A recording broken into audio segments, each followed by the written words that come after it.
Journal continues. We have an hour here with two guests who are rejoining us here. We're going to talk with Christopher Hitchens of Vanity Fair. Good morning.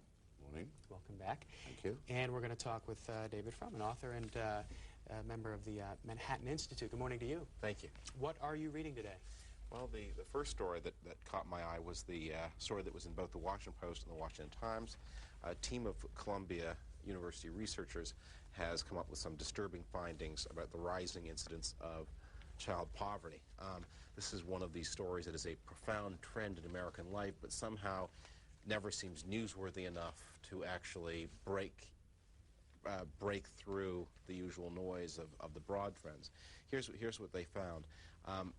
The percentage of children in poverty is up sharply over the past 20 years, and the numbers here are probably better than statistics. That in 1975 there were 3.5 million children living in poverty, and today there are 6 million children living in poverty.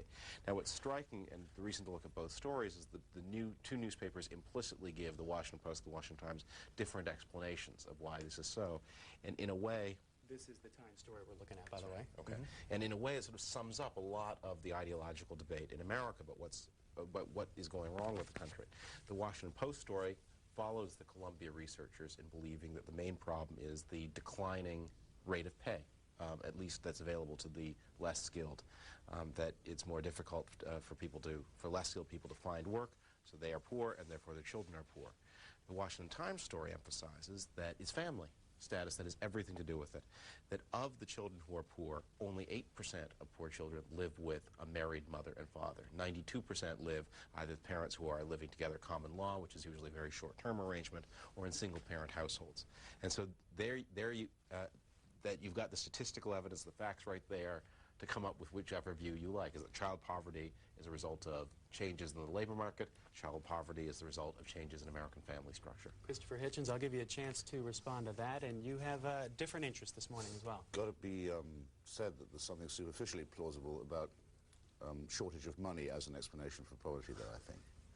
I mean, I've always felt, I mean, and given all the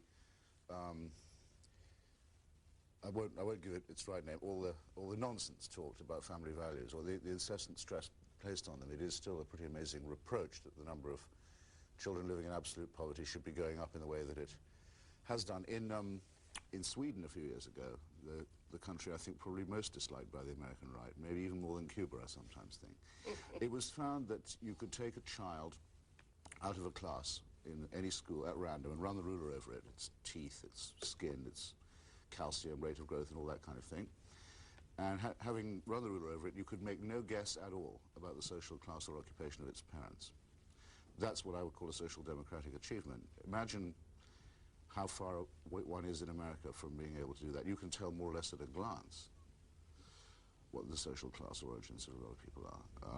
Just a thought. I must say I don't think it's necessarily an antithesis what you put forward at the opening, because poverty is very often a cause of family breakup, as is joblessness among males. And I think that it may be a distinction without a difference to suggest that one is a cultural and one is a social cause of misery among our children. Actually, but family breakup seems to be bigger. That there were 7.5 million children altogether born out of wedlock in the United States last year, many of them to non-poor people. I agree with Christopher Hitchens. This is maybe one of the top 2 or 3 things that Americans should be worrying about. I mean, that a quarter of the country's children are growing up poor, and as Christopher Hitchens says, that means that they're never going to be as tall. That means they're never going to be as clever because they're not fed properly when they're young. I mean, it has huge implications for the society. And they're not going to be very good parents either. And they're not going to be very good parents. Let's get some more issues and more articles on the table here, but first we want to re-invite the viewers to phone in with their questions, comments, anything they're seeing in their papers around the country. We'll put the split lines on the screen again for you. Talk for a couple more minutes and then start taking your phone calls. Our guests this morning are David Frum, who is the author of this book right here. It's titled What's Right? Came out earlier this year, right? How's it doing? It's doing actually not too bad. I'm always, I say that with sort of a pleasant surprise. I always expect that these things are going to vanish without a trace. But it seems to be selling in its niche reasonably briskly. I prefer the title of the last one, I must say. Which was, by the way, dead right. That's right. And Which Christopher, I always kept hoping would be more prescient than it actually was. now you, Christopher Hitchens, just got back from overseas. I did. Where were you, and why did you go? Well, actually, it's not all that.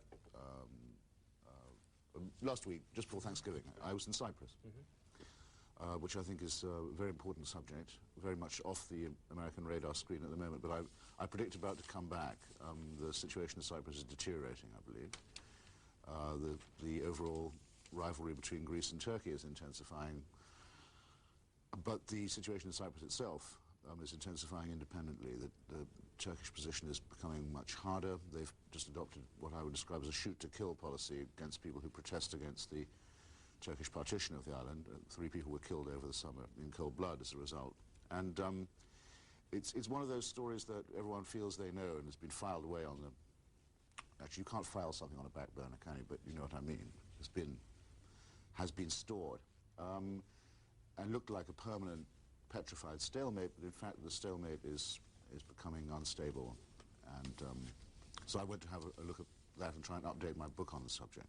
And you mentioned that it's sort of a small arms build-up among 2 NATO countries. Yes, there's a local arms race going on, which should concern your viewers probably more than it does, in that the United States is the principal supplier of heavy weaponry to both sides. Both of the rivals in this case are members of the NATO alliance, and the United States, as the biggest exporter of military hardware around the world, is the armorer of both. In fact, it also ought to be better known, in my opinion, that Turkey violates the United States Foreign Assistance Act by using aid and military material given to it for its own defense for the occupation and colonization of northern Cyprus. And we know you have an article that you brought to the table here out of Zaire this morning. What's on your mind? Yes, sorry, still to keep people overseas, but another thing that surprises me, because it's a thing one could have seen coming at least a year ago, is the implosion of the Mobutu regime in Zaire. Probably the worst regime in probably the richest, potentially most successful country in Africa. And once again, very much United States responsibility. General Mobutu was imposed upon Zaire by the Central Intelligence Agency a long time ago. He and his army and his appalling regime are our business, and they've got a very short time now, I would say, to live or to survive. Live in the case of Mobutu because he's dying of cancer, and survive in the case of the regime because it is a one-man despotism, and its army is trained only to fight its own civilians and is now gradually collapsing in the eastern provinces as the rebels get nearer the capital. If I was Mr. Anthony Lake, I would be calling urgent briefings at my new CIA to find out what went wrong and begin the inquest now. Stay overseas just for a minute here. Actually, the Chinese defense minister was in town yesterday, made a speech, got a pretty decent amount of coverage, front page in the Washington Times here. This gentleman defended the 1989 attack on Tiananmen Square and actually claimed no one was killed in the bloody confrontation, as he points out here. Any response to what you've seen? It's all a big misunderstanding. I have to say that I would, if I were a front page editor, I would not put Chinese, I would not regard Chinese communists thinks it's okay to kill people as a front page story. That strikes me as a dog bites man story. If you found a Chinese communist who thought it wasn't okay to kill people, that would be a front page story. I'm amazed at the hold that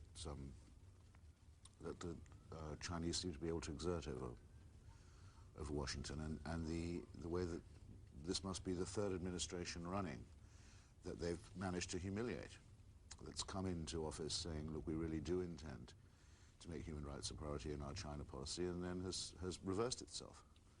Now we have to, apparently this guy got quite a sort of warm reception wherever he spoke too, was treated, you know, as an honored guest. I think it's a bit much.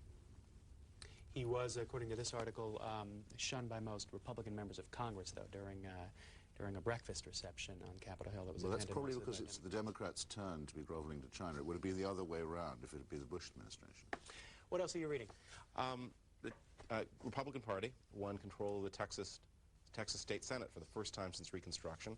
That's a story on page 2 of this morning's Washington Post. I think it's in the Washington Times as well. Got the Time story here. This is big